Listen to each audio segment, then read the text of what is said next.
قربان جائیں اس تجارت پر کہ جو آقا علیہ الصلوۃ والسلام کے نام پر ہی کھلا کرتی ہے اور حضور کے نام پر ہی بند ہوا کرتی ہے۔ تو یہ تاجر یہودی ہونے کے باوجود کہا کہ آج رات ضرور کسی جگہ پہ کوئی صاحب اولاد ہوا ہے۔ جب پتہ چلا کہ عبد المطلب کے گھر میں پوتا ہوا ہے، یہ کہتا ہے مجھے فوراً وہاں پر لے جایا جائے۔ جب آقا علیہ الصلوۃ والسلام کو دیکھتا ہے فوراً بے ہوش ہو جاتا ہے۔ یہ روایت بیان کر رہا ہوں برائے نبوت سے کہ وہ فوراً بے ہوش ہوتا ہے، ہوش میں آ کر کہتا ہے ہائے افسوس، بنو اسرائیل سے نبوت چلی گئی اور بنو اسماعیل میں نبوت چلی گئی ہے، اب ہمارے پاس سے نبوت اٹھ کر یہ بنو اسماعیل میں چلی گئی ہے، اور قسم بخدا ایسی شانوں والا نبی تمہیں عطا کیا ہے کہ مشرق و مغرب میں اس کے چرچے میں رب عام فرما دے گا۔ اب یہ جو بات ہے عظمت والی تو ہے، لیکن ظاہری بات ہے، میں نے آپ کو بتایا کہ وہ تاجر تھے، کاروبار کیا کرتے تھے، لیکن ان کو مذہب کا علم تھا، وہ یہ باتیں جانتے تھے کہ حضور نے آنا ہے، تو ان کے لوگ بھی جانتے تھے۔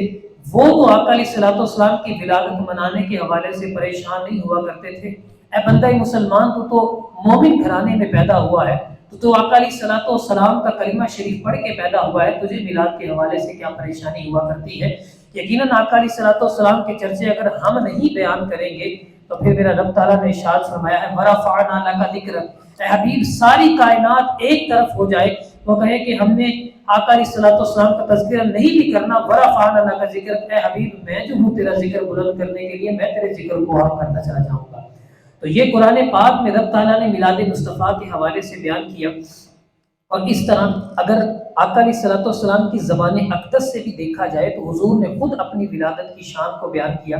حضرت عرباض بن ساریہ رضی اللہ تعالیٰ عنہ سے روایت ہے، انہوں نے کہا کہ میں نے حضور کو فرماتے ہوئے سنا کہ ابھی حضرت آدم علیہ السلام پیدائش کے مراحل میں تھے کہ اللہ کی بارگاہ میں مجھے خاتم النبیین لکھ دیا گیا۔ پھر مزید فرمایا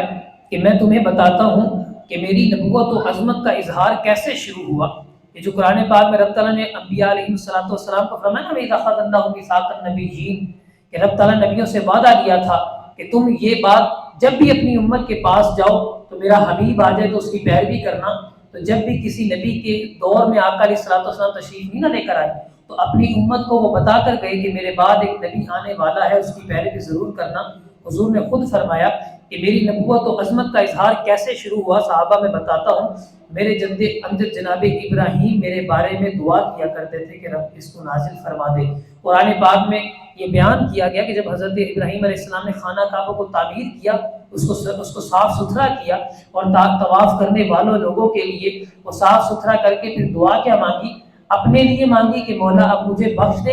اپنے لیے مانگی کہ مولا میرے درجات بلند کر دے، اپنے لیے مانگی نہیں، ربنا وابعث فیہم رسولا، مولا اب اس رسول کو تو بھیج دے جس کا تو نے ہم سے وعدہ کیا تھا، ہم نے تو تیاریاں مکمل کر لی ہیں۔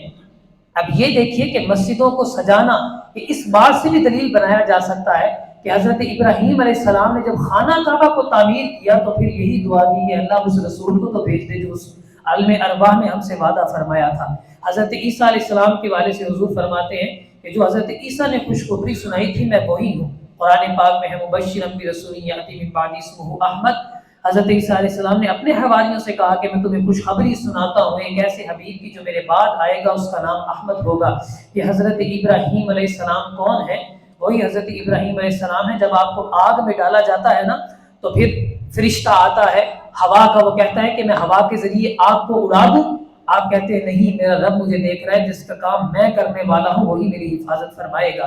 آپ کے پاس پانی کا فرشتہ آتا ہے، میں بارش برساؤں تو ساری آگ ختم ہو جائے گی، آپ فرماتے ہیں نہیں، جس رب کے کلام اور جس رب کے نام کو میں نے بلند کیا وہ میری حفاظت فرمائے گا۔ تو آقا علیہ الصلوۃ والسلام نے یہ جو حضرت ابراہیم علیہ السلام کا نام لیا نا، میں اس حوالے سے بیان کرنا چاہتا ہوں کہ کیوں حضرت ابراہیم علیہ السلام نے دعا کی۔ میں حضور کی شان بیان کرنا چاہتا ہوں کہ اتنی عظمتوں والے ہیں۔ جب آپ کو آگ میں ڈالا گیا نا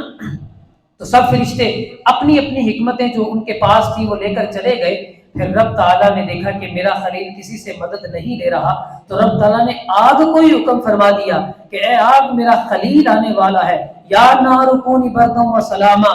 میرا ابراہیم تم میں آنے والا ہے، ٹھنڈی ہو جانا، اور اتنی بھی ٹھنڈی نہ ہونا کہ میرے خلیل کو ٹھنڈی لگنا شروع ہو جائے، بردا و سلاما، میرے خلیل پر اتنی ٹھنڈی ہونا کہ سلامتی والی، اسے تپش بھی محسوس نہ ہو، اسے ٹھنڈک بھی محسوس نہ ہو، بلکہ سکون محسوس کرے۔ یہ ابراہیم علیہ السلام کی شان ہے کہ رب تعالیٰ ان کے لیے آگ کو ٹھنڈا کر دیا کرتا ہے۔ ادھر آؤ میں تمہیں ایک روایت سناتا ہوں کہ آقا علیہ الصلوۃ والسلام کے ایک پیارے صحابی حضرت انس رضی اللہ تعالیٰ عنہ، آپ اپنے صحابہ دوستوں کی دعوت کرتے ہیں، دعوت کرنے کے بعد بعض اوقات ایسا ہوتا ہے جو رومال اس میں استعمال ہوتا ہے وہ میلا ہو جاتا ہے، حضرت انس اس رومال کو اٹھاتے ہیں، تندور میں ڈال دیتے ہیں اور اس کے بعد اس کو تھوڑی دیر کے بعد نکالتے ہیں، اور رومال جلا ہوا نہیں ہوتا اور اس پر جو ہے میل کے اثرات بھی نہیں ہوتے۔ دیگر صحابہ پوچھتے ہیں انس تو نے ہماری دعوت کی اور یہ کیا ماجرا ہے کہ یہاں پر آگ کا کام تو جلانا ہوا کرتا ہے، اس کے اندر تو جس چیز کو ڈال دیا جائے وہ اس کو جلا کر راکھ کر دیا کرتی ہے، اس رومال کو جل جانا چاہیے تھا،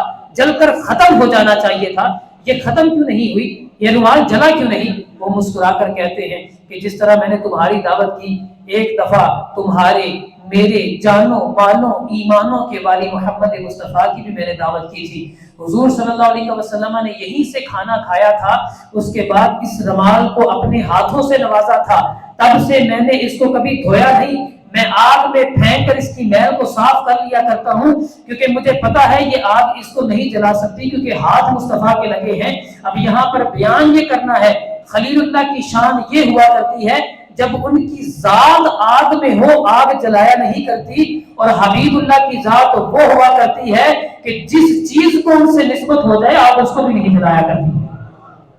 تو یہ آقا علیہ الصلوۃ والسلام کی شان ہے کہ جو آقا علیہ الصلوۃ والسلام کو رب تعالیٰ نے فرمایا نا میرا حبیب آ جائے تو سب پیچھے ہو جانا، ہاتھ باندھ کر میرا مصطفیٰ امام بنے گا تمہارے سامنے کھڑا ہو کر۔ تو یہ امام الانبیاء کی شان ہوا کرتی ہے۔ اور اسی طرح یقیناً اور بھی حضرت عیسیٰ علیہ السلام کے حوالے سے بھی فرمایا، تو یہ آقا علیہ الصلوۃ والسلام نے جو آخری بات بیان کی حدیث پاک میں، جب میری ولادت ہوئی تو پھر ایک نور نکلا جس سے شام کے محلات بھی روشن ہو گئی۔ تو یقیناً یہ چراغاں کی روشنی ہے، یہ جھنڈے لگانا اور آقا علیہ الصلوۃ والسلام کی آمد کی خوشی کرنا